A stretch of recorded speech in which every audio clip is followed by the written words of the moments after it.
하겠습니다. 오늘 말씀은 로마서 8장 31절부터 39절 말씀. 굉장히 긴 말씀인데 제가 중간에 생략을 했습니다. 나머지 구절들은 본문에서 자세히 또 읽어볼 거니까 앞에 있는 것과 뒤에 있는 것을 제가 읽겠습니다. 그런즉 이 일에 대하여 우리가 무슨 말 하리요? 만일 하나님이 우리를 위하시면 누가 우리를 대적하리요? 자기 아들을 아끼지 아니하시고 우리 모든 사람을 위하여 내주신 이가 어찌 그 아들과 함께 모든 것을 우리에게 주시지 아니하겠느냐? 내가 확신하노니 사망이나 생명이나 천사들이나 권세자들이나 현재일이나 장래일이나 능력이나 높음이나 깊음이나 다른 어떤 피조물이라도 우리를 우리 주 그리스도 예수 안에 있는 하나님의 사랑에서 끊을 수 없으리라. 아멘. 자, 오늘 이 말씀을 함께 나눌 건데요. 주제의 말씀을 이렇게 정했습니다. 칼빈주의의 이 정도는 돌연변이다. 어떻게 칼빈주의의 정도는 돌연변인지 오늘 밝힐 수 있는 그런 시간이 되길 바라고 시작을 하겠습니다. 자, 구원에 대해서 성경은요, 성경을 잘못 해석하면 여러분 어떻게 되죠? 세상에서도 정보를 잘못 알면 기껏해야 손해보고 또 심하면 죽을 수도 있어요. 그죠? 그러나 구원에 대한 진리를 잘못 알면 영원한 멸망이에요. 그래서 모든 문장은 문맥 속에서 해석되어야 하는 거예요. 이것은 성경을 해석할 때 가장 중요한 기초이고 원칙이에요. 한 문장만 보고 이해하면 그리고 판단하게 되면 큰 오류를 범할 수 있어요. 그래서 모든 문장은 독립적으로 존재하지 않고 문맥 속에 있단 말이에요. 그러므로 그 문장을 이해하려면 문맥 전체를 보면서 행간을 보면서 그 뜻을 우리 알아야 하는 거예요. 자, 오늘 본문 말씀도요, 문맥을 무시한 해석 때문에 돌연변이 같은 교리가 만들어졌어요. 그래서 오늘은 본문을 통해서 돌연변이 같은 교리가 무엇인지 함께 알아봅시다. 그럼 먼저 로마서 전체와 이 로마서 8장의 맥을 한번 짚어봅시다. 먼저 자, 화면을 봅시다. 자, 로마서 1장부터 8장까지는요, 하나님의 복음이 무엇이냐, 구원이 무엇이냐를 쭉 이렇게 말씀을 해왔단 말이에요. 자, 근데 7장까지 또 말씀해놓고 8장도 이어지는데 8장 말씀은 특별히 뭐냐? 1장부터 7장까지의 그 복음과 구원을 나 혼자 힘으로 되는 것이 아니라 누가 도와주신다고요?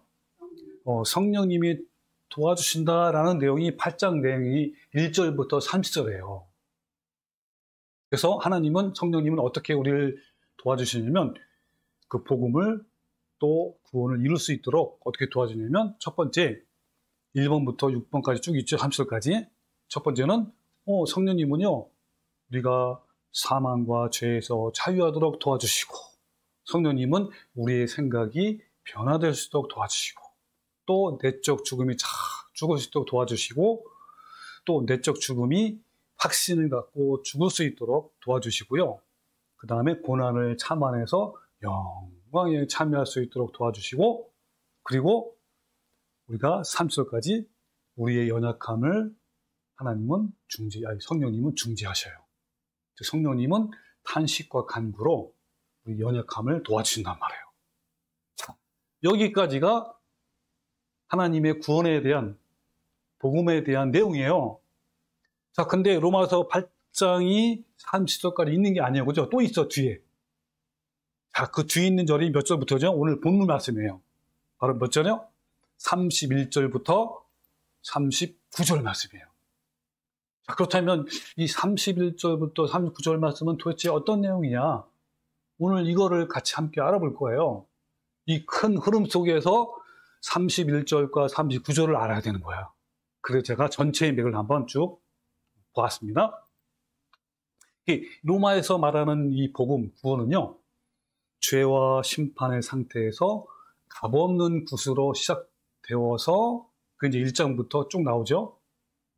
그래서 로마서 8장에서는 성령님의 도움으로 자아의 죽음으로써 완성되는 전 삶의 문제다라고 말합니다. 그런 위대한 복음, 구원을 하나님은 바울을 통해서 로마서에서 명백하게 인류에게, 우리에게 제시를 해 놓았어요. 이 바울은 이 위대한 하나님의 구원에 대한 말씀을 로마서 1장부터 8장까지 모두 마치면서 탄성을 지르는 것이 바로 오늘 본문 말씀이에요. 이 바울은 너무너무 경탄했고 감사했어요. 가장 공정하고 의로운 방법으로 인류를 구원시키기 원하시는 하나님의 계획을 발견한 후 그는 탄성을 질렀단 말이에요. 따라서 이 본문은 바울의 신앙 고백이에요. 지금까지 구원의 과정을 말씀해 주신 하나님께 드리는 자신의 결의에 찬 신앙 고백이란 말이에요. 그런데 문제는 뭡니까? 이 칼빈주의자들은 오늘 본문을요 다르게 해석하고 이해를 한단 말이에요. 그들은 이 본문 말씀을 어떻게 하냐면 아무도 흔들 수 없는 나의 구원이라고 받아들여요. 무슨 말이냐면 이 본문 말씀을 이 칼빈주의자들은 하나님께서 예정해 놓으신 사람들은 누구도 구원을 흔들 수 없다라고 주장한단 말이에요. 그러니까 모든 이 그리스도인들은 그 확신을 가져야만 그렇게 확신할 때 구원이 이루어진다라고 하는 거예요. 이런 견해는요, 칼빈주의뿐만 아니라 한국 교회 대부분이라고 할 수 있어요. 이 칼빈주의자들의 주장이 옳은지 올바른지 아니면 잘못됐던 해석인지 오늘 그 정체를 밝히 드러낼 거예요. 그래서 먼저 한번 제가 천천히 한번 그 본문을 읽어볼 테니까 한번 여러분이 한번 잘 읽어보면서 들어보면서 한번 느껴보세요. 근데 읽을 때 체크를 뭘 해보냐면 주어가 누군지 목적어가 누군지 그걸 한번 보면서 한번 읽어보시기 바랍니다. 제가 이제 이거를요 좀 더 쉽게 하기 위해서 두 개로 분류했어요. 하나는 앞에는 31절부터 34절, 또 하나는 35절부터 39절. 이것은 여러분께 힌트를 주는 거예요. 아, 이 두 개는 서로 주어가 다르고 목적어가 다르구나. 힌트를 준 거니까 여러분이 한번 찾아보시기 바랍니다. 자, 31절부터 34절 먼저 읽어볼게요. 그런즉 이 일에 대하여 뭘 알아보냐면 누가 누구에게 어떻게 무엇을 했는가, 이게 한 문장으로 딱 정리를 해야 돼요. 그런즉 이 일에 대하여 우리가 무슨 말 하리요? 만일 하나님이 우리를 위하시면 누가 우리를 대적하여 자기 아들을 아끼지 아니하시고 우리 모든 사람을 위하여 내주신 이가 어찌 그 아들과 함께 모든 것을 우리에게 주시지 아니하겠느냐? 누가 능히 하나님께서 택하신 자들을 고발하리요? 의롭다 하신 이는 하나님이시니 누가 정죄하리요? 죽으실 뿐 아니라 다시 살아나신 이는 그리스도 예수시지. 그는 하나님 우편에 계신 자여 우리를 위하여 간구하시는 자신이라. 자, 여기까지 여러분 생각했죠? 누가 누구에게 무엇을 어떻게 했는가? 자, 그 다음에 이번에는 또 뒤에는 단락이에요. 뒤에 있는 문장인데 이거는 좀 주어가 다르고 목적어가 다르단 말이에요. 한번 또 알아보세요. 읽어볼게요. 누가 우리를 그리스도의 사랑에서 끊으리요? 환난이나 공고나 박해나 기근이나 적신이나 위험이나 칼이랴. 기록된 바 우리가 종일 주를 위하여 죽임을 당하게 되며 도살당할 양같이 여김을 받았나이다 함과 같으니라. 그러나 이 모든 일에 우리를 사랑하시는 이로 말미암아 우리가 넉넉히 이기느니라. 내가 확신하노니 사망이나 생명이나 천사들이나 권세자들이나 현재일이나 장래일이나 능력이나 높음이나 기쁨이나 다른 어떤 피조물이라도 우리를 우리 주 예수 그리스도 안에 있는 하나님의 사랑에서 끊을 수 없다 그랬잖아요. 자, 여러분 잘 생각했어요? 근데 이 칼빈주의자들은요, 이 본문을 예정론의 교리로 이해하고 믿고 있어요. 강력한 그런 구절이에요, 뒷받침하는. 또한 이 구절에서 많은 교회에서 많은 사역자들이 아무도 흔들 수 없는 나의 구원, 즉 구원의 확신이라는 말이 여기서 나왔단 말이에요. 칼빈주의에서 좀 더 들어가면 이런 거예요. 어떻게 해석하냐면 창세전에 선택을 받은 자는 또는 한 번 구원을 받은 자는 이렇게 해석하는 거야. 그런 자는 그 누구도 대적하거나 고발하거나 정죄할 수 없고 그 어떤 상황에도 그리스도 예수 안에 있는 하나님의 사랑에서 끊을 수 없다. 지금 무슨 말이냐면 나의 구원을 아무도 흔들 수 없고 취소되지 않는다. 한 번 구원은 영원하다. 이런 말이에요. 자, 이와 같은 해석은요. 일단 문맥을 무시한 문장 해석으로 생긴 오역이에요. 오해고. 여러분 아까 얘기한 것처럼 이 본문은요. 두 개로 단락으로 나눠져요. 하나는 31절, 34절. 또 하나는 35절, 39절을 분류를 해야 하는 거예요. 왜냐하면 여러분 일단 주어가 달라요. 이 문장에서 주어가 다르다는 말은 주체가 다르다는 것을 의미하기 때문에 엄청난 차이가 나요. 그런데 이 문맥을 무시하고 본문을 읽어보면 이 구절만큼 구원의 확신에 대한 말씀이 없어요. 여러분도 아마 그런 거 많이 느꼈을 거예요. 그죠? 근데 대부분 사람들은 이 두 개의 단락을 구분하지 않고 하나로 보기 때문에 큰 착각을 해가지고 엉뚱한 해석을 하게 되고 결국 칼빈주의 같은 교리가 나오게 되는 거예요. 이 칼빈주의자들 비롯한 많은 사람들은 두 개의 단락을 하나로 해석함으로 빚어진 결과가 아무도 흔들 수 없는 나의 구원이라는 유행어가 나온 거예요. 그러니까 많은 설교자들이 이 본문 말씀을 가지고 어떻게 해석하냐면, 어떻게 설교하냐면, 아무도 흔들 수 없는 나의 구원이라는 주제로 해석을 하고 설교한단 말이에요. 그러니까 좀 더 쉽게 풀면 이런 거야. 하나님께서 예정해 놓으신 사람들은 누구도 구원을 흔들 수 없다. 따라서 모든 교인들은 그 확신을 가져야만 하고 그렇게 확신할 때 구원이 이루어진다라는 칼빈주의 교리를 지지하는 구절로 사용되고 있단 말이에요. 여러분들 중에 구원의 확신이라는 말을 들어본 적이 있을 거예요. 분명히. 그죠? 한때 구원의 확신이라는 말이 한국 전체 교회의 화두가 되게 됐어요. 바로 구원의 확신이라는 유행어가, 신조어가 바로 오늘 본문에서 나온 거예요. 구원의 확신이 있어야 구원을 받는다. 구원의 확신이 없으면 얼마나 불안한가. 구원의 확신이 없으면 천국에 못 들어가기 때문에 확신을 얻을 수 있도록 이 말씀을 믿음으로 받아들여야 한다. 이렇게 한단 말이에요. 이렇게 유행어가 떴단 말이에요. 이와 같이 본문을 근거로 한 구원의 확신 사상이 한국 전체 교회에 전파가 되었고 대중화된 결정적인 이유가 뭔지 아세요? 그것은 바로 사랑의 교회 이미 고인이 되신 오카노 목사님의 설교에 의해서 이루어졌단 말이에요. 뿐만 아니라 사랑의 교회에서 제자 훈련이라는 영성 훈련을 통해서 칼빈주의적 구원론이 사랑의 교회뿐만 아니라 한국 전체의 교회에 영향을 미치게 된 거예요. 자, 화면을 보시기 바랍니다. 여러분, 이 책자가 있는데요. 아무도 흔들 수 없는 나의 구원. 이 책이 또는 이 책을 통해서 제자 훈련을 받은 사람이 많을 거 아니야, 그죠? 전국적으로 퍼지게 되는 교리란 말이에요. 계기가 된 거예요. 자, 이게 2005년도 나온 책자인데요. 자, 여기 보면요. 또 재판대에서 지금도 계속 재판대에서 많은 교회에서 교재로 사용한단 말이에요. 자, 이렇게 된 거야.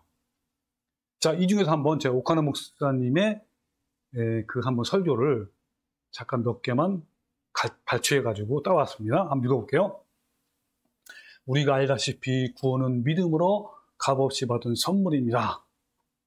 구원을 받고 안 받고는 세상에 있을 동안은 표시가 나지 않습니다. 그러나 내세에서는 한 사람의 운명을 행복과 불행으로, 축복과 저주로, 생명과 죽음으로 갈라놓는 심각한 문제가 됩니다. 감사하게도 저는 하나님의 은혜로 값없이 구원을 얻었습니다. 이제는 저를 정죄할 자가 아무도 없습니다. 바로 이 말씀이 이제 본문 8장이죠. 그죠? 그리고 하나님의 손에서 끊을 자도 놓을 자도 없고 하나님의 사랑에서 빼앗을 자도 없습니다. 그 본문 8장을 중심으로 설교하는 거예요, 이 말씀을. 그래서 하나님의 은혜로 값없이 구원을 얻었다. 이게 바로 구속을 말하는 건데 구원을 완성으로 보는 거 아니에요. 그죠? 자, 또 볼까요? 얼마나 감격스럽습니까? 저도 바울처럼 기뻐합니다. 우리는 바울을 통해 배워야 합니다. 바울만큼 구원의 확신이 강하고 구원받았다는 사실 때문에 감격하는 사람도 없습니다. 이 말은 뭐냐면 로마서 8장이 아까 우리 본문이죠. 그 말씀에서 바울이 구원의 확신으로 기뻐했다라고 이렇게 얘기한 거예요. 바울이 얼마나 얼마나 기뻐가지고 그렇게 정말 감동했지 않느냐 이런 말을 한 거예요. 자, 그러면서 이제 주님이 저에게 물으십니다. 옥 목사, 너는 구원의 확신이 있는가? 예, 주님 있습니다. 너 구원받은 것이 굉장히 기쁘지? 감격스럽지? 그러니까 예, 감격스럽고 기뻐합니다. 이렇게 쭉 나가는 거, 설교로. 여러분, 제가 이렇게 한번 질문 한번 해볼게요. 바울이 구원의 확신으로 기뻐했다는 성경권이 있습니까? 오늘 본문 말씀을 한번 나중에 볼 건데, 그건 나중에 한번 제쳐놓고, 또 그 외에 또 있어요? 네, 여러분, 그럼 정반대예요. 자, 볼까요? 고전 9장 20절은요, 이 사도 바울의 고백이란 말이에요. 또, 내가 내 몸을 쳐 복종하게 하면 자기가 날마다 죽는단 말이에요. 그죠? 자아를 죽인단 말이에요. 자아를 죽인 것은 왜 그러냐면, 내가 남에게 전파한 후에 자신이 도리어 버림을 당할까 두려웠기 때문에 그렇다는 말이에요. 여기 버림을 받다는 건요, 구원의 박탈. 구원에서 박탈당할까봐 두려워하는 거예요. 오히려 두려워야지 기뻐했습니까? 자, 또 볼까요? 빌립보 3장 12절인데요. 여러분, 쉬운 성경이 너무너무 잘 돼 있어. 진짜 너무너무 참 성경적이야. 자, 뭐라냐면요. 그러니까 이 사도 바울의 고백인데, 내가 하나님께서 원하시는 모습으로 이미 완성되었다고 말하는 것이 아닙니다. 나는 아직 목표에 이르지 못했습니다. 여러분, 하나님이 원하시는 모습이 뭐죠? 바로, 그죠? 아담과 하와가 범죄하기 전에 바로 하나님의 거룩한 형상, 성화된 그 상태를 말하는 거죠. 주님을 닮아가는 모습. 근데 사도 바울은요, 그런 모습이 아직도 완성되지 않았다 말하는 거예요. 지금도 계속 달려가고 있다. 그 얘기를 하는 거예요, 지금. 자, 볼까요? 나는 그 목표를 향해 열심히 달려가고 있다 그랬죠? 네. 구원의 확신이 아니란 말이에요. 구원을 이루도록 계속 지금도 달려가고 있다라고 얘기하는 거야. 그러면서 그리스도 예수께 잡힌 바 된 것을 잡으려고 쫓아가고 있습니다.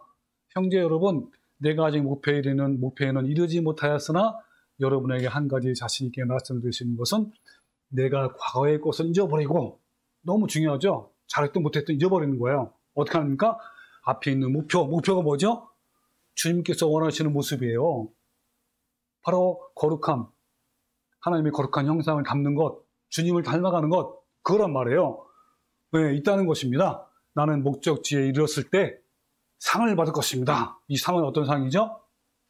생명의 면류관이에요. 영생의 면류관, 승리관이란 말이에요. 받을 것입니다. 그 상은 하나님께서 내게 주시려고 그리스도를 통하여 친히 내리신 것입니다. 했단 말이에요. 사도 바울은 여기서 구원의 확신을 기뻐했다, 나 이미 구원받았다 안 했어요. 지금도 달려가고 있다라고 한 거예요. 또 빌립보서 2장 10절 볼까요? 그러므로 나의 사랑하는 자들아, 너희가 나 있을 때뿐 아니라 더욱 지금 나 없을 때에도 어떻게 했죠? 항상 복종하여 두렵고 떨림으로 너희 구원을 이루라 했단 말이에요. 이미 이루었다가 아니에요. 이루라. 그것도 어떻게 이루는 거예요? 복종하면서, 하나님께 복종하면서, 그리고 두렵고 떨림으로 경외하면서 구원을 이루어가는 거란 말이에요. 이 엄중한 말씀이에요. 그런데 이렇게 영향력 있는 대형 교회인 사랑의 교회 옥하는 목사가 로마서 8장으로 칼빈주의적 구원론을 설교하고 가르치고 훈련을 하니까 한국 교회 전체, 이거는요, 어느 교단이든 상관없어요. 전체가 구원의 확신을 가르치고 강조하게 된 거예요. 그 결과 현재는 어느 교단이든 구원의 교리는 한 번 구원은 영원하다, 취소가 되지 않는다라는 교리로 통일되어 있어요.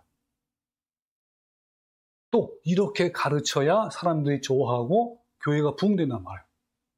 근데 그렇지 않는 교회도 있어요. 사역자도 간혹 한 번 구원은 영원하지 않고 취소가 될 수 있다라고 가르치는 사역자도 꽤 있어요. 근데 문제는 뭐냐?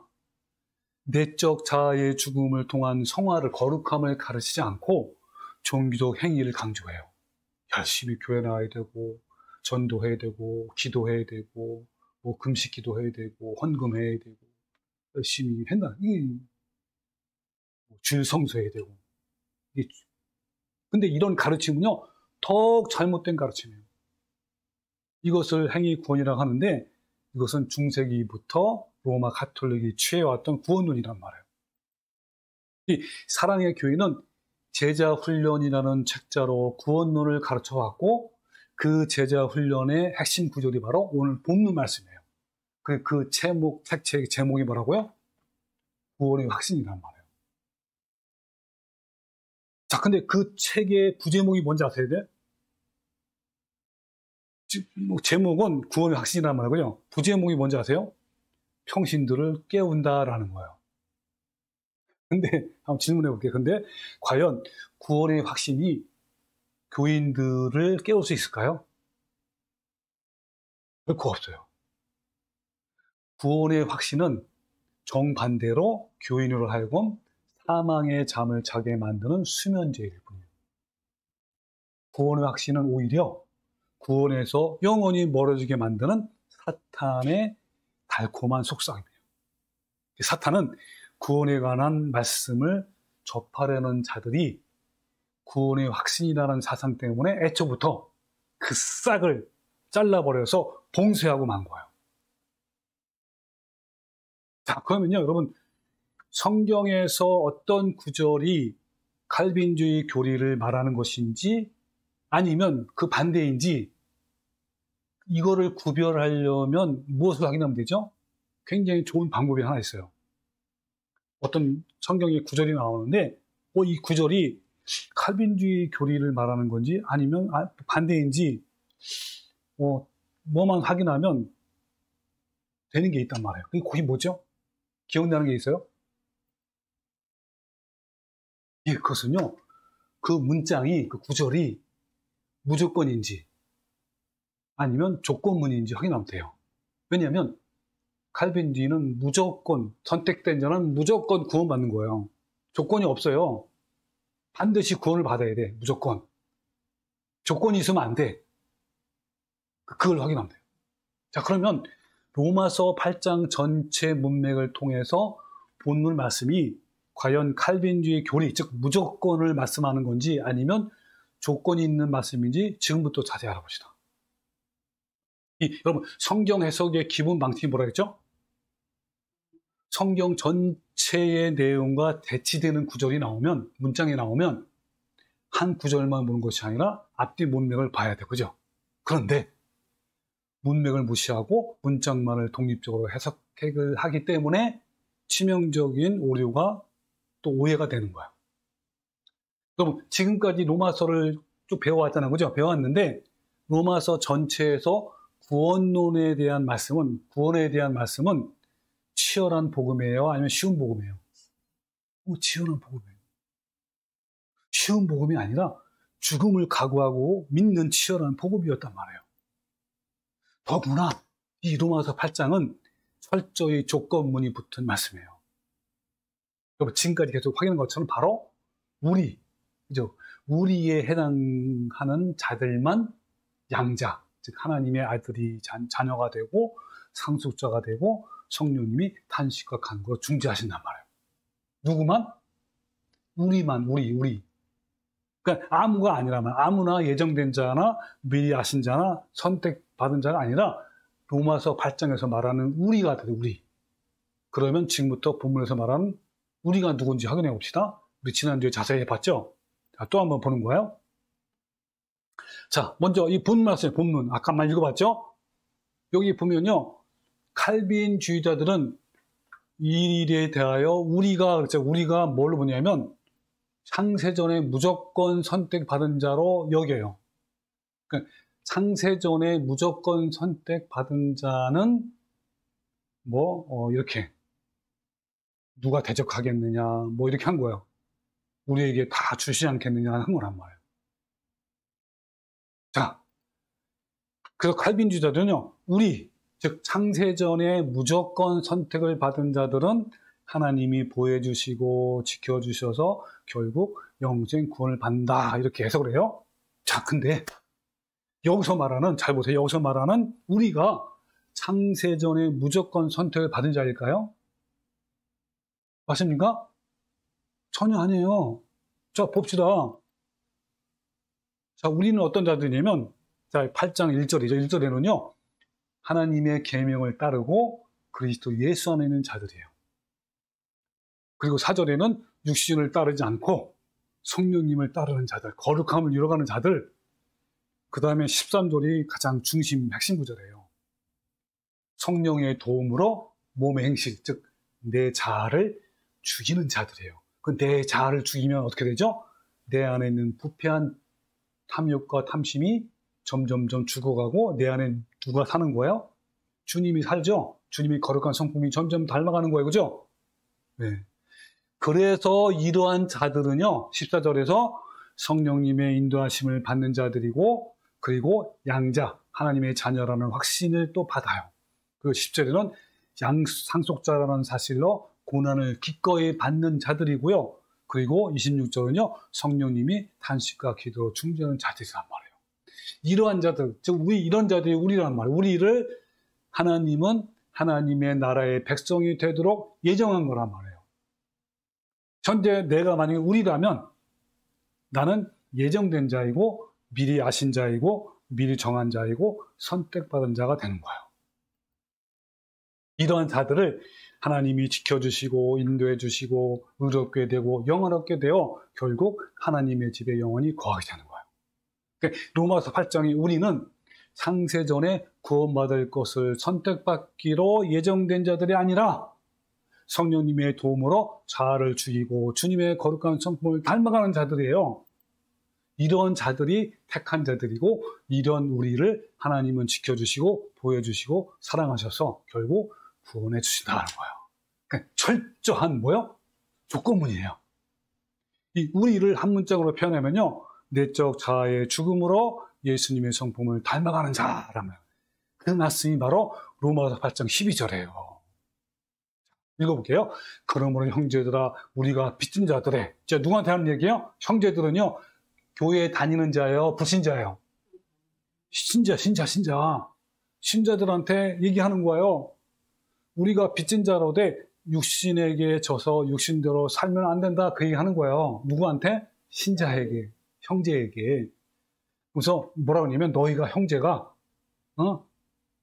우리가 육신대로 살면, 그러니까 우리는 얼마든지 육신대로 살 수 있단 말 없단 말이에요? 살 수 있단 말이에요. 육신대로 살면 반드시 사망, 죽는단 말이에요. 지옥불이에요, 지옥불. 둘째 사망, 불못이란 말이에요. 자, 근데 아까 영으로서 성령의 도움으로 몸의 행실, 내 자아를 죽이면 영생, 살리니. 그래서 무릇 하나님의 성령으로 인도함을 받는 사람, 바로 내적 자아를 죽는 사람이 바로 하나님의 아들, 하나님의 자녀라고 했단 말이에요. 분명히 나왔죠, 그죠? 그러니까 이러한 자들이 바로 우리야. 그리고 맨 앞에 이전에 말한 그리스도 예수 안에 있는 자이고요, 택한 자란 말이에요. 이런 전제를 가지고 본문 말씀을 읽으면 이해가 되는 거야. 그러니까 칼빈주의의 예정론을 입증하려면 조건이 없어야 했잖아요. 그런데 로마서 8장은 철저히 조건적이기 때문에 칼빈주의의 교리는 거짓 교리예요. 돌연변이야, 돌연변이. 그런 거예요. 자, 그러면 여러분께 질문해 볼게요. 자, 이 31절부터 34절, 여기에 주어는 누구이고 목적어, 누가 누구에게 무엇을 어떻게, 한 문장으로 요약해 보세요. 이거 할 줄 알아야 돼. 한 문장, 원 페이지. 이걸 한 문장으로 쫙 하는 게 가장 인재래, 인재. 그러니까 사람의 가장 능력이 있는 사람을 어떻게 표현하냐면 굉장히 책 한 권을 한 문장으로 표현하는 거. 자, 표현해 보세요. 뭘까요? 네. 자, 누구에게 무엇을 어떻게? 한번 볼까요? 정답은 하나님이 우리에게 이 네 가지 사랑을 약속하셨다, 이런 뜻이에요. 네 가지가 뭐지? 나왔잖아요. 첫 번째, 그죠? 누가 우리를 대적하래요. 두 번째, 누가 택하신 자를 고발하래요. 이런 게 나오잖아요. 그죠? 모든 것을 주시지 않겠느냐. 뭐 네 가지. 자, 그 네 가지를 제가 이렇게 한 거군요. 네 가지가 뭐냐면 어떤 사람은 싸가지래, 싸가지. 싸가지가 아니라 네 가지예요. 첫 번째요. 우리를 아무도 대적할 수 없다. 두 번째는 우리에게 모든 것을 주신다. 네 번째는 우리를 아무도 고발할 수 없다. 네 번째는 우리를 아무도 정죄할 수 없다. 이 네 가지로 하나님께서 우리에게 이렇게 사랑한다. 이거를 약속해 준 거예요. 이거 여러분 이거 하나하나 알면요 얼마나 은혜로운지 아세요? 하나님이 나를 얼마나 사랑했는지 이거는요 다음 주부터 계속 자세히 알아볼까요? 아 정말 놀래. 아 하나님이 나를 향한 사랑이 얼마나 크구나. 그러니까 사도 바울이 그 사랑 때문에 고백을 한 거예요. 자, 그래서 이런 조건에 부합한 우리를 성령님은 중재하시고 하나님의 사람으로 만들어하신 거예요. 바로 그런 우리를 하나님은 결코 포기하지 않으신 거예요. 자, 여기 우리라고 부를 수 있는 사람들은 로마서 8장의 옛자, 그죠? 육신의 정욕과 탐심을 날마다 십자가에 못 박아 죽이는 사람들이에요. 그런데 많은 사람들이요, 우리를 무조건 자신에 해당된다고 생각하는 거예요. 성경이 말씀하는 우리라는 명확한 경계선을 망각한 채 자신을 우리라고 생각한단 말이에요. 근데 만약 어떤 교인이 삶 속에서 자아를 죽이고 주님의 거룩함을 이루는 삶을 살고 있지 않는데 로마서 8장을 읽으면서 자신을 우리라고 여긴다면 어떻게 되죠? 그것은 오해가 심한 사람이고 정말 문제가 많은 거예요. 열심히 교회에 다니는 교인일지라도 우리라는 조건에 부합되어야 진짜 우리예요. 자, 결론을 말하면 누구입니다? 자, 31절부터 34절 말씀은요, 칼빈주의의 무조건 구원론이 아니고 철저히 조건이 있는 구원론이에요. 따라서 칼빈주의는 뭐다? 돌연변이다. 자, 이제 두 번째 구절 말씀이에요. 단락 35절부터 39절 말씀. 자, 여기 보면요. 누가 누구에게 무엇을 어떻게 했는지 한 문장으로 요약해 봐야 되는 거예요. 다시 한번 읽어볼게요. 자, 누가 우리를 그리스도의 사랑에서 끊으래요. 그러면서요. 어마무시한 것을 얘기해요. 뭐냐면 환난, 곤고, 박해, 기근, 적신, 위험, 칼. 또 그 뒤에는 뭐죠? 도살당할 양같이 여김을 받는 것. 또 뒤에 또 나오죠? 내가 확신하노니 사망, 생명, 권천사들일, 권세자들, 현재일, 장래일, 능력, 높음, 깊음, 다른 어떤 피조물. 이러한 것도, 이런 모든 것도, 이게 총 몇 가지냐면 18가지예요. 18가지의 극한 상황일지라도 그런 뜻이에요. 이라도 우리를 우리 주 그리스도 예수 안에 있는 하나님의 사랑에서 끊을 수 없다. 이런 거예요. 자, 그럼 여러분 한번 생각해 보세요. 이 문장을 보고 누가 누구에게 무엇을 어떻게 했는가 한 문장으로 요약해 보세요. 자, 머릿속에 그림이 나와 안 나와요? 그림이 나오죠? 예, 봅시다. 자, 감당하기 힘든 극한 상황들 18가지 아까 봤죠? 자, 그리고 주어는요.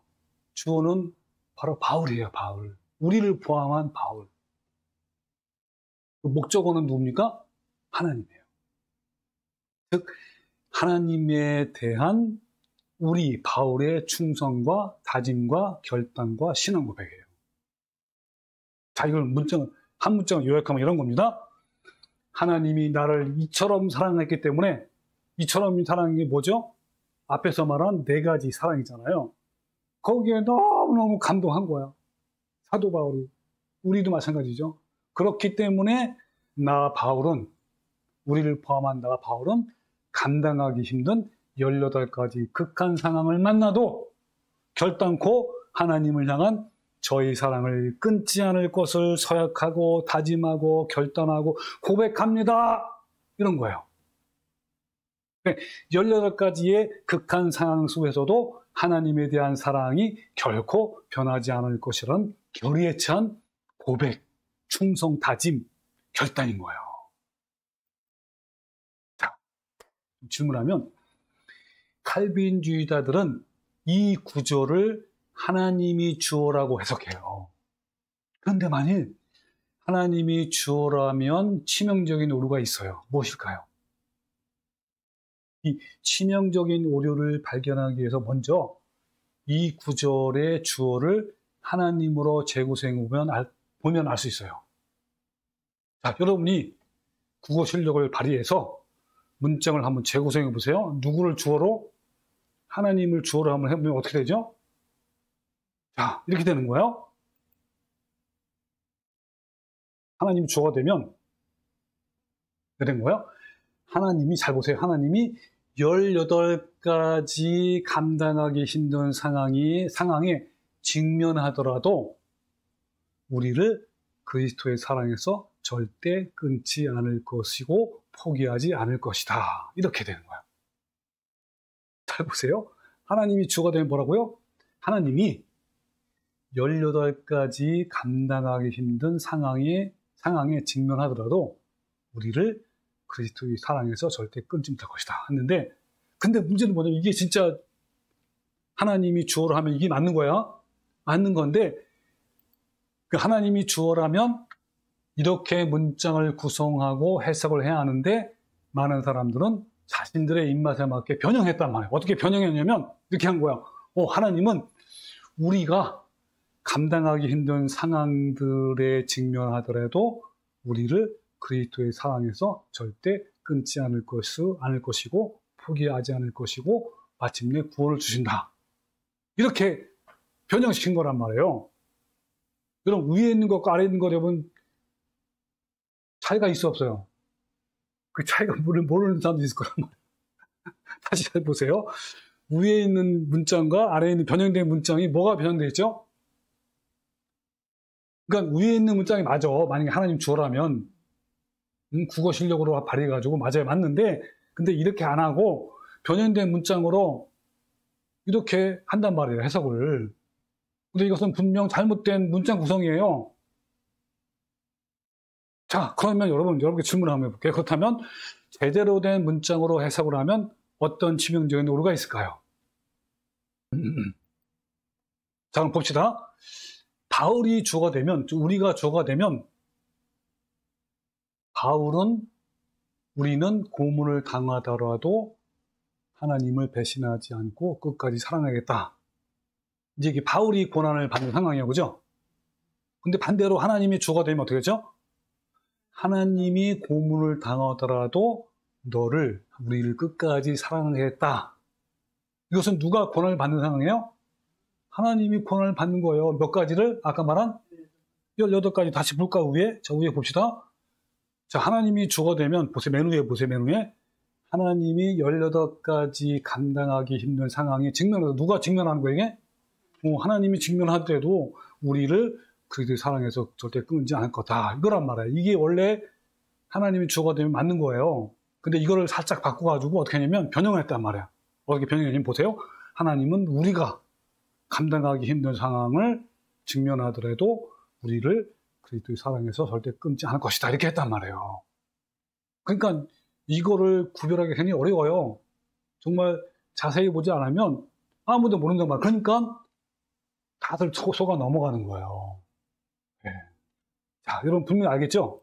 자, 그래서 이와 같이요. 하나님이 주어이면요.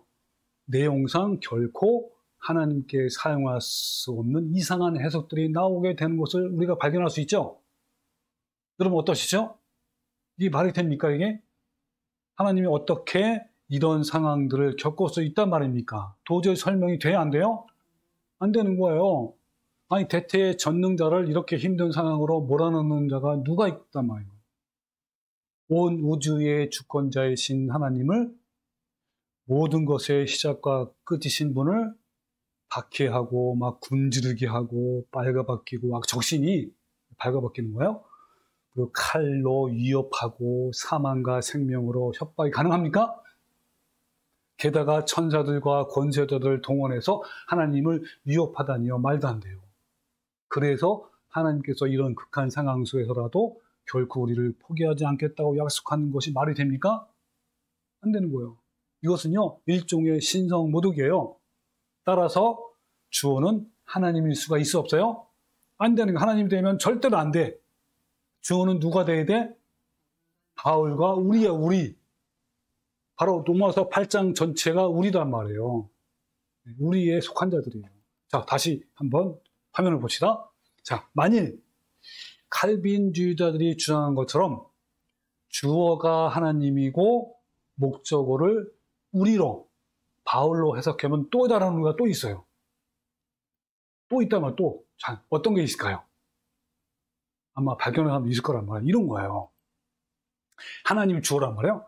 그러면 하나님은요, 우리가 감당하기 힘든 상황들, 그 18가지에 직면하더라도 우리를 그리스도의 사랑에서 절대 끊이지 않을 것이고 포기하지 않을 것이고 말씀대로 구원주신다. 이게 칼빈주의 해석 아닙니까? 그죠? 여기에서 큰 오류가 있단 말이에요. 어떤 오류가 있죠? 네, 이런 오류가 있죠. 근데 반대로 우리가 주어면 어떻죠? 나 바울은 자 우리랑 하나님이 주어와 우리가 주어를 한번 잘 보세요. 우리가 주어일 때는 어때요? 우리를 포함한 나 바울은 감당하기 힘든 18가지 극한 상황을 만나도 결단코 하나님을 향한 저희 사랑을 끊지 않을 것을 서약하고 다짐하고 결단하고 고백합니다. 이거와 하나님이 주어일 때와 뭐 어떤 차이가 나오죠? 여러분 하나님의 주어는요 쉬운 복음이죠. 하나님이 다 알아서 해주잖아. 그죠? 근데 우리가 주어는 어떻죠? 치열한 복음인 거예요. 하나님이 주어가 되면요 확신과 감사가 목적이고 우리가 주어가 되면요 충성심과 결단이 목적이란 말이에요. 하나님이 주어가 되면요 우리를 안락가의 침상으로 인도하고요 우리가 주어라면요 우리를 전쟁터로 데리고 가요. 하나님이 주어가 되면요 머리와 가슴으로 증명하지만 우리가 주어가 되면요 삶으로 증명하는 거예요. 이런 상황에서 주어가 하나님이라면 오늘 본문 내용은 하나님의 일방적이고 특별한 사랑이 되는 거예요. 우리가 아무것도 하지 않아도 베풀어 주시고 끝까지 포기하지 않으시는 감격스러운 하나님의 사랑에 대한 찬가가 되는 거란 말이에요. 자, 그런데 이것은 로마서 전체에서 말하는 복음 구원과 완전히 대치가 되죠. 그죠? 또한 로마서 8장에서 말하는 구원과 전혀 달라요. 그죠? 여러분 로마서 8장에 보면요 분명히 우리에 해당되는 사람은 어떤 자들이죠? 내적 자아의 죽음으로 주님을 닮아가는 자. 너무너무 치열해. 이 좁은 길 아닙니까? 정말 치열한 건데 칼빈주의적 구원론을 믿는 자들은 창세전에 선택받은 자 또는 예수님을 입술로 고백하고 믿고 고백하는 자 이걸로 생각한단 말이에요. 그러나 반대로 주어가 우리에게 되면 어떻죠? 어떠한 상황에도 하나님에 대해서 결코 변하지 않을 것이라는 결의에 찬 고백, 충성 다짐이고 결단이 되는 거예요. 따라서 로마서 8장의 문제는요. 주어를 반대로 지은 것뿐만 아니라 그 대상을 창세전에 선택받은 자 또는 예수님을 입술로 구주로 고백하고 믿고 고백하는 자라고 알고 있는 것이 문제란 말이에요. 이것이냐 문제란 말이에요. 굉장한 차이가 있어 없어요? 있어요. 이런 오해 때문에 한국 교회의 대부분 사역자들이 로마서 8장을 근거로 구원의 확신이라는 잘못된 설교와 또 제자 훈련, 성경 공부를 하게 되는 거예요. 이것은 대단히 심각한 문제예요. 주어가 누구냐에 따라 모든 내용뿐만 아니라 그 말씀이 뜻하는 그 뜻이 내용이 전혀 달라요. 완전히 달라져요. 이 말씀은, 오늘 보는 말씀은 하나님께서 우리에 대한 사랑과 신앙 고백이 아니라 바울을 포함한 우리들이 하나님께 충성하는 신앙 고백이에요. 아까 뒤에 있는 단락이 간단 명료하게 말하면 35절, 39절 뒤에 있는 단락은 하나님께 대한 바울의 충성 고백서예요. 마치 결혼식에서 신랑이 신부에게 혼인 서약하는 것처럼 바울이 하나님께 자신의 전 삶을 다해서 고백하는 충성 서약서란 말이에요. 바울은 자신이 감당하기 힘든 상황들에 직면하더라도 결코 그리스도의 사랑을 포기하지 않겠다라는 신앙 고백이고 충성 서약이란 말이에요. 여러분 잘 보세요. 좀 앞에 있는 단락 31절부터 34절, 그 뒤에 있는 단락 35절부터 39절, 그 관계가 어떻죠? 이 두 단락의 관계가 얼마나 조화로운지 여러분 느낌이 오세요? 정말 놀랍고 감동이 아닙니까? 자, 한번 확인해 봅시다. 자, 화면을 보면요. 자, 앞부분에는 어떻게 했죠? 하나님이 우리, 바울을 포함한 내적 자아의 죽음으로 예수님을 닮아가는 자들, 그죠? 몇 가지? 4가지 사랑을 약속한 거예요. 하나님이 너를 이렇게 사랑한다. 응? 이걸 약속한 거란 말이에요.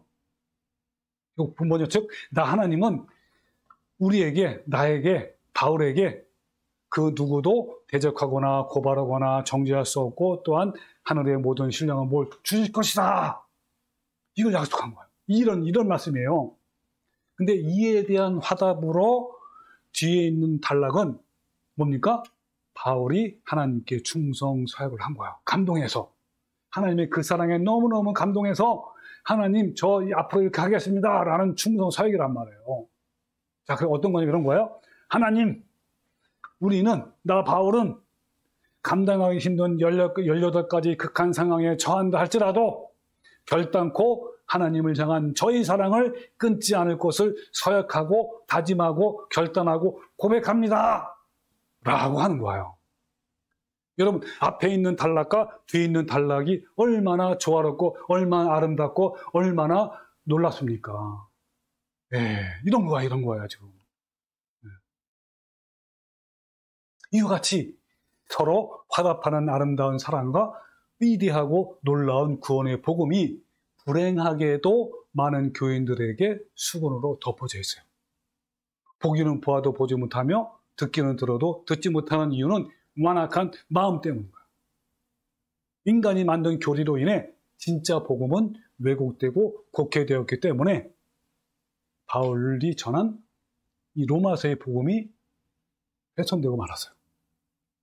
이 칼빈주의는 진짜가 아니라 돌연변이에요. 너무나 달콤한 복음으로, 너무나 쉬운 복음으로 위장되어 오히려 사탄을 기쁘게 하고 있어요. 그러나 수건이 벗겨지면, 수건을 걷어내면 그 속에는 쉬운 복음이 아니라 피 묻은 복음이에요. 그리고 안락한 침상이 아니라 치열한 전쟁이 있고요. 그 결과 주어지는 것은 말로 형용할 수 없는 찬란한 구원의 영광이 있는 거예요. 안락의 침상에 누워서 누가 성도의 영화를 말하며 누릴 수 있겠습니까? 잘못된 해석으로 인해 너무 쉬운 복음으로 변질되었어요. 칼빈주의자들은 이와 같은 싸구려 복음이 하나님의 은혜와 사랑을 가장 잘 드러낸다고 극찬을 한단 말이에요. 왜요? 나는 아무것도 안 해도 되니까, 하나님 다 해놓으셨으니까 그렇게 하는 거예요. 하지만 사실 쉬운 복음 속에는 거짓된 사탄의 사랑과 은혜만 있을 뿐입니다. 우리에게 주어지는 찬란한 구원의 영광이 없다는 것을 몰라요. 여러분, 스테파노스, 아까 봤죠? 스테파노스 상, 영광의 상, 승리관, 면류관, 이 스테파노스예요. 이 스테파노스는요, 그냥 씌워지거나 입으로 중얼거린다고 주어진 것이 아니라 싸워서 마침내 이겨낸 사람들에게 주어지는 거란 말이에요. 그래서 찬란한 구원의 영광과 그 영광에 이른 사람이 감격하여 흘리는 눈물은 쉬운 복음을 따라 걸어온 사람들이 가질 수 있는 것이 아닌 거예요. 영광이라는 그 밑바닥에는 뭐가 있어요? 치열한 삶이 깔려 있는 것이고 치열한 복음으로 승리한 사람들만이 누리는 극한의 영광을 말하는 거예요. 오늘 본 말씀을 통해서 바울이 강력하게 충성 사역을 하는 것은 그 복음이 얼마나 치열하고 앞으로 그 영광이 얼마나 큰지, 자, 이런 모든 것이 드러나 있단 말이에요. 잘 증거하고 있어요. 바울은 하나님께 이렇게 충성 다짐하고 고백하는 거예요. 다시 한번 얘기하면 하나님을 향한 저희 사랑을 끊어놓을 수 있는 것은 아무것도 없습니다 라고 고백한 거예요. 그런데 많은 교인들이 이 길이 어떤 길인지 잘 몰라요. 이 좁은 길은 마치 높은 암벽에 걸려있는 크레바스를 손으로 잡고 목숨을 걸고 올라야 하는데 그걸 모른단 말이에요. 그래서 막 중간에 막 교회를 열심히 다니면서 그러다가 나중에 어때요? 환난이나 뭐 곤고나 박해나 기근이나 적신이나 위협이나 칼 이런 것들을 극한 상황을 만나게 되면요, 그들은요 그냥 주님의 사랑을 버려요. 끊는단 말이에요. 결의에 찬 각오를 가져도 힘든 길을 아무런 결단 없이 그냥 좁고 협착한 길을 떠날 수 있을까요? 그럼 우리 모두 하나님께 충성을 다할 것을 다짐하고 고백을 계속하는 거야. 오늘 바울처럼. 어떻게 해요? 나 바울은, 또 나는, 권순현은 감당하기 힘든 18가지 상황을 만나도 결단코 하나님을 향한 저희 사랑을 끊지 않겠습니다 라고 여러분 주님 만날 때까지 계속 이렇게 고백하십시오. 다짐하고 결단하십시오. 여러분 어떠신가요? 그러나 칼빈주자들은 오늘 보는 말씀을 정반대로 해석해 놓았어요. 주어를 우리가 아니라 하나님으로 잘못 이해한 거란 말이에요. 즉 하나님은 감당하기 힘든 상황에 직면하더라도 우리를, 그러니까 창세전에 택한 자들을 그리스도의 사랑에서 끊을 수 없다라고 잘못 해석을 했단 말이에요. 이런 잘못된 해석은 대단히 심각한 문제예요. 따라서 주어가 누구냐에 따라서 모든 내용뿐만 아니라 그 말씀이 뜻하는 바가 완전히 달라지는 거예요. 이 가지 잘못된 해석 때문에 모든 것들이 오해가 된 거예요. 이런 오해 때문에 대부분 한국의 사역자들이 로마서 8장을 근거로 구원의 확신이라는 잘못된 설교와 제자 훈련과 성경 공부를 하는 거예요. 여러분 우리 모두 바울처럼 감당하기 힘든 상황 속에서도 하나님에 대한 사랑이 결코 변하지 않을 것이라는 결의에 찬 고백과 다짐과 결심을 하는 성도가 되시기를 주님의 이름으로 축원합니다. 아멘.